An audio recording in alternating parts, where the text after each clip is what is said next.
Collections का क्या मतलब है? किसी बहुत चीजों का मजमुआ होना ना, यानी कि स्टूडेंट कलेक्शन और कलेक्शन ऑफ स्टूडेंट आ रहे हैं, तो मेरे पास बहुत सारे स्टूडेंट्स हैं, ठीक है।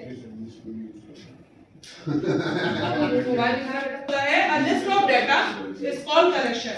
आपके मेरे पास बहुत सारे स्टूडेंट, मेरे पास बहुत सारी कलेक्शंस हैं। कलेक्शन का मतलब ये भी होता है कि डिफरेंट डाटा कलेक्शन। आप कहते हैं मेरे पास इस चीज की बहुत बड़ी कलेक्शन है, डिफरेंट टाइप के डाटा मौजूद है मेरे पास। कलेक्शन दो टाइप के होते हैं, एक जेनेरिक्स और एक नॉन जेनेरिक्स, ठीक है। हमने एरे पढ़ा है, इंडेक्स भी पढ़ा, हां तो इंडेक्स उससे बात करके एरे पढ़ा है। एरे कलेक्शन होती है जी, सारे लोग एग्री करते हैं एरे कलेक्शन होती है। एरे के अंदर फर्ज करें आपने 10 इंडेक्स का एरे क्रिएट कर लिया, मुर्तजा 10 फ्लोर का एरे, 10 इंडेक्स का एरे, 10 साइज का एरे क्रिएट कर दिया, बीच में भूल के 11वां बंदा है, डाल सकते हैं? डाल सकते हैं। 10 इंडेक्स के लिए 10 साइज का लेंथ है, एरे उसकी 10 है, सही है।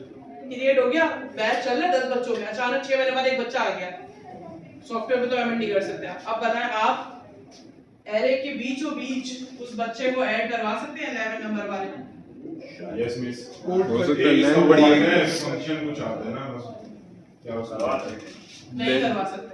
एरे इज नॉट डायनामिक, नहीं करवा सकते। रन टाइम पे ना ऐड हो सकता है ना ही रिमूव हो सकता है। आप अभी एरे बनाएं और एरे बनाने के बाद जब आप ट्राई करेंगे ना रन टाइम पे एरे बीचों बीच ये ऑब्जेक्ट बनाते वक्त, अब आप ऑब्जेक्ट बना रहे हैं ना, ऑब्जेक्ट बनाते हुए आप भूल गए, 11वां बच्चा जबरदस्ती डाल सकता है, डॉट ऐड करके डाल सकते हैं आप? नहीं डाल सकते। नहीं, एरे डायनामिक नहीं होता, लेकिन कलेक्शन डायनामिक होता है। कलेक्शन डायनामिक होता है, वरना फिर फायदा क्या होता? कलेक्शन डायनामिक होता है, रन टाइम पे ऐड, रिमूव, डिलीट, सॉर्ट सब कर सकते हैं। जेनेरिक्स और नॉन जेनेरिक्स ये दो कहानियां होती हैं। जेनेरिक्स का मतलब ऐसी कलेक्शन जिसमें अगर आपने एक बार डेटा टाइप बता दी ना, उसी डेटा टाइप को डेटा डालना है, जैसे आप एरे में करते हैं ना, दूसरा नहीं डालते। अगर मैं आगे पीछे नहीं बोल रही तो मैं वीडियो खोलती हूं, मैं हमेशा इसमें आगे पीछे कर देती हूं। नॉन जेनेरिक्स का मतलब होता है कि रन टाइम पे जितने लोग आ रहे हो डेटा एंटर करते रहो, डेटा एंटर करते रहो, ये नहीं देखो कि स्क्रीन क्या है, नहीं, हां उसको कहते हैं नॉन जेनेरिक्स। सही है, नॉन जेनेरिक्स सही है। ये दो तरह से होता है, जब डेटा एंट्री बल्क की सूरत में हो रही होती है तो हम नॉन जेनेरिक इस्तेमाल करते हैं, वरना हम जेनेरिक इस्तेमाल करते हैं। क्लियर है ये चीज? जेनेरिक का मतलब ये होता है कि ऐसी कलेक्शन जिसमें आपने ऊपर ही डेटा फिक्स कर दिया स्ट्रिंग, तो फिर सारा डेटा स्ट्रिंग की सूरत में जाएगा। अच्छा, दोनों में रन टाइम पे ऐड रिमूव हो सकता है, दोनों डायनामिक हो सकते हैं।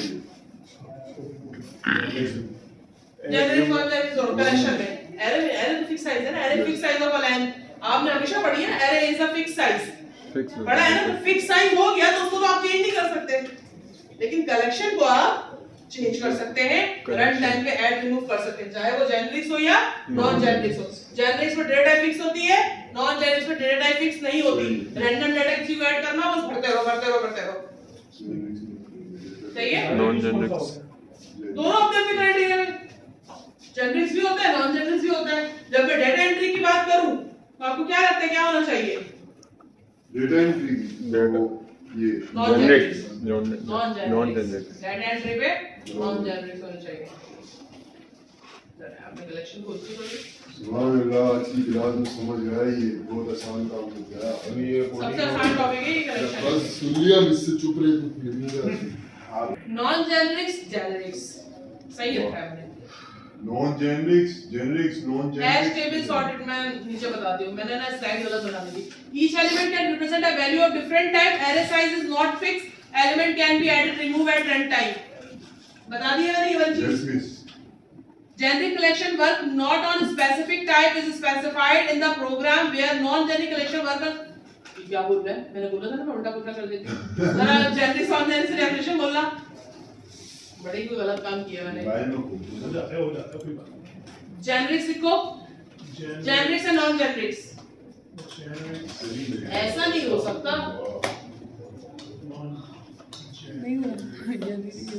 और non generics collection in C sharp.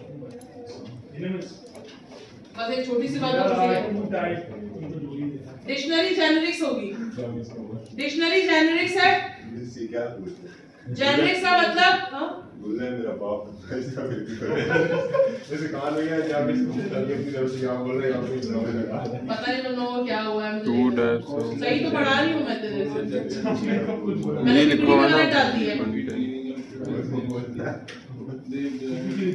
एक मिनट वीडियो भी सही डाला यार। नॉन जेनरिक्स के अंदर आता है array list, hash table, sorted list, stack queue, सही है। स्टैक क्यू हाँ और जेनरिक्स के अंदर आता है लिस्ट, लिस्ट डिक्शनरी, डिक्शनरी सही तो है। Short list stack queue stack सही है मैं सही है। डेफिनेशन ये डेफिनेशन की हेडिंग आगे पीछे हो गई है मुझसे भाई। नॉन जेनरिक डिफरेंट टाइप रखता है और जेनरिक स्पेसिफिक टाइप रखता है। सही तो लिखा है। ये सही है मिस माफ की नॉट लिख दिया था गलती से बच्चों।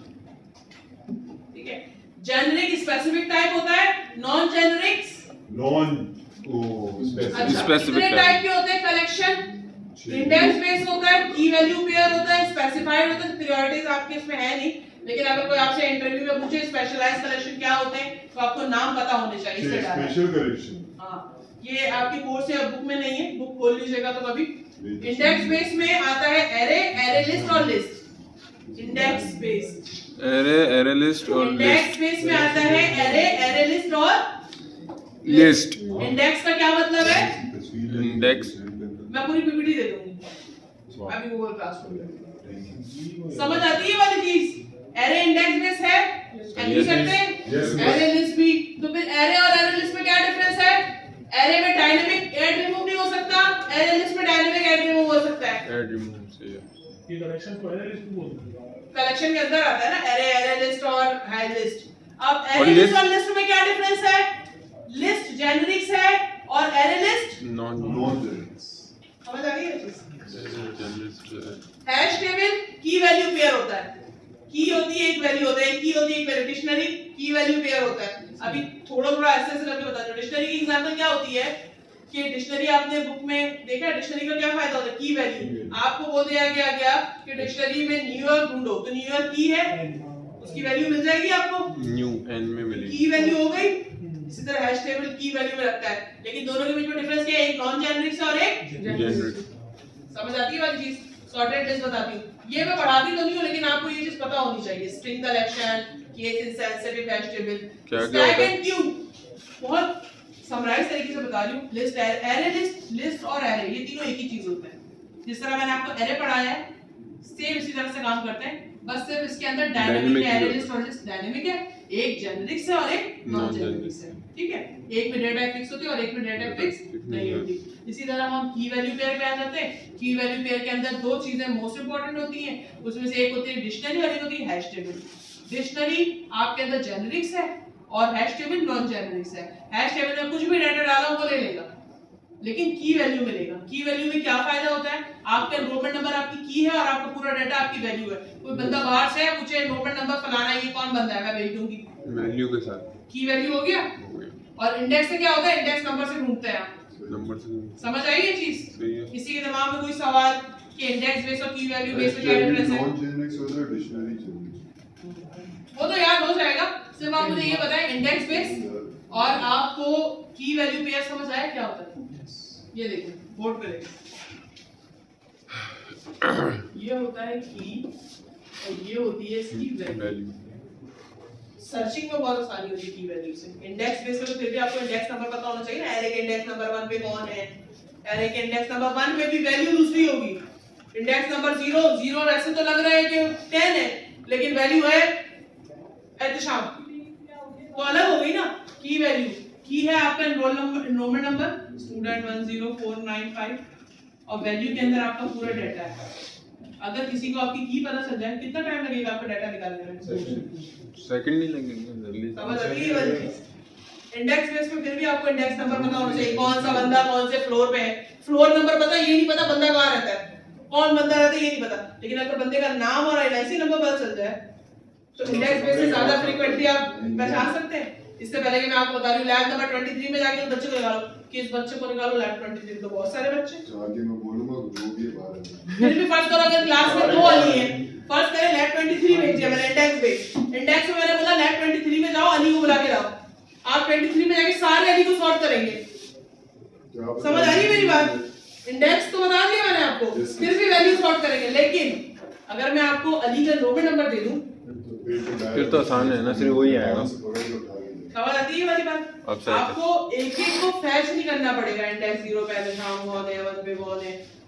समझ आती है ये वाली बात? ये मैं किसी एक दिन पढ़ाऊंगा, मुझे बताइएगा bubble sorting, bubble sort bubble sorting, selection sorting, ये डीएससी के एल्गोरिथम है जो आप यूनिवर्सिटी में पढ़ेंगे। तो मैं किसी दिन आपको बताऊंगी कि ये जो कलेक्शन और एरे है ना, ये सर्चिंग सॉर्टिंग करते कैसे हैं। बबल सॉर्टिंग के बेस पे कर रहे होते हैं, सर्चिंग करते कैसे हैं, सॉर्टिंग कहते हैं इसको। सॉर्टिंग है, अभी आसान लफ्जों में बताती हूँ। ये सॉर्ट करना। ये दो चीजें हैं, A to Z, Z to A. ये दो चीजें हैं मेरे पास, इसे सॉर्टिंग कहते हैं। मुझे इन दोनों को ये करना है, स्वैपिंग। सॉर्टिंग के लिए स्वैपिंग की जरूरत पड़ती है। स्वैप करना है, कैसे करूँ? जगलिंग करूँ बैठे। वो जो कर जैसे करते हैं। एक टेम्परेरी में एक वेरिएबल लूंगी, उस टेम्परेरी वेरिएबल में ये पकड़ाऊंगी, ये वाले वेरिएबल की वैल्यू इसमें लूंगी, देन ये वाली इसमें लूंगी। इसे कहते हैं स्वैपिंग। और स्वैपिंग से होती है सॉर्टिंग। सॉर्टिंग क्या मतलब? इसका नंबर है 10, इसका नंबर है 2, तो 2 वाली की वैल्यू होनी चाहिए, 10 वाली की पीछे होनी चाहिए। 10 बाद में आना चाहिए ना 2 से। अब क्या करें? पहले स्वैपिंग करेंगे, सॉर्टिंग हो जाएगी। स्वैपिंग मैंने एक वेरिएबल को दिया, वेरिएबल टेम्प, इसको लिया, इसको, ये खाली हो गया। अब 2 हो गया और 10 हो गया, सॉर्टिंग हो गई। ये प्रोग्राम आप 10 मिनट में बना सकते हैं अगर मैं आपको लॉजिक समझा रही हूं तो। क्या बात है। 2 वेरिएबल लिए, वेरिएबल टेम्प ले ले, टेम्प के अंदर डाले, सॉर्टिंग कर दे, खत्म, लूप चला दे। चल इसे कहते हैं sorting. A to Z, Z to A. समझ में आई चीज? सॉर्ट मतलब करने के लिए आपको एक सॉर्टिंग की जो कलेक्शन आती है ना आपके पास, जो सॉर्टिंग आती है, उसमें से एक खाली वेरिएबल होना चाहिए ना दोनों को स्वैपिंग करने के लिए। यूं जगलिंग तो नहीं करेंगे उड़ा उड़ा के उड़ाएंगे आप। तो आपको क्या करना पड़ता है? एक वेरिएबल को देना पड़ता है, फिर आप स्वैप करते हैं, फिर आप आगे वाले से मैच करते हैं, क्या ये मुझसे बड़ा है कि छोटा है, फिर चल रहा होता है। ऐसे नहीं आपने A to Z, Z to A लगा दिया, इतना आसान नहीं होता, पूरा एल्गोरिथम चल रहा है बेटा इसके पीछे। समझ आती है ये वाली बात? तो स्वैप एक तो जनरल बताया मैंने। अब की वैल्यू के बाद वाली आती है प्रायोरिटाइज कलेक्शन। इसको कहते हैं स्टैक एंड क्यू। जो मैं पढ़ाऊंगी उसे कहते हैं स्टैक एंड क्यू। आपने देखा होगा किसी रेस्टोरेंट में जाते हैं क्यू में खड़े हो जाओ, क्यू में खड़े हो जाओ, क्या मतलब? बोलते हैं ना लाइन बनाए क्यू में खड़े हो अच्छा जाए। अच्छा क्यों? लाइन को क्यू कहते हैं। वो यहाँ तो देता रोटी की लाइन लगा लो, उसको बाहर निकालो, ठीक है? क्या होता है? क्या होता है उसको? इसका प्रायोरिटाइज कलेक्शन तो क्या है? आप कहीं गए लंच लेने, 1 2 3 4 5, क्या स्ट्रेटजी होती है उसकी? पहले आइए, पहले पाइए। क्या? फर्स्ट ए नहीं मैं सब यहाँ ये लाइन चलती है। 1 to वो 1. अलग बात है, मेरी रोटी दे दो, वो अलग अब बात तो है। यहाँ रिश्तेदारियां अलग चलती हैं, जो चीखें ज्यादा वाले